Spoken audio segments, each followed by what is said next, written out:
Nishimiye ko data wa twese yandikishije iby'urukundo rwe, mu byiza Imana yavuze byose nta kiruta iki ko Yesu ankunda. Nishimiye ko Yesu ankunda, arankunda, arankunda. Nishimiye ko Yesu ankunda nubwo nakwiriye. Yesu ashimwe.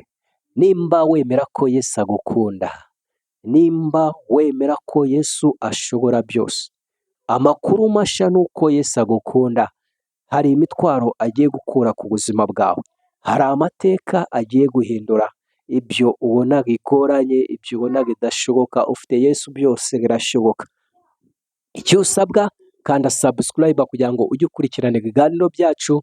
Yesu ariho, afite imbaraga, aje gukemura ibibazo byawe. Murakoze.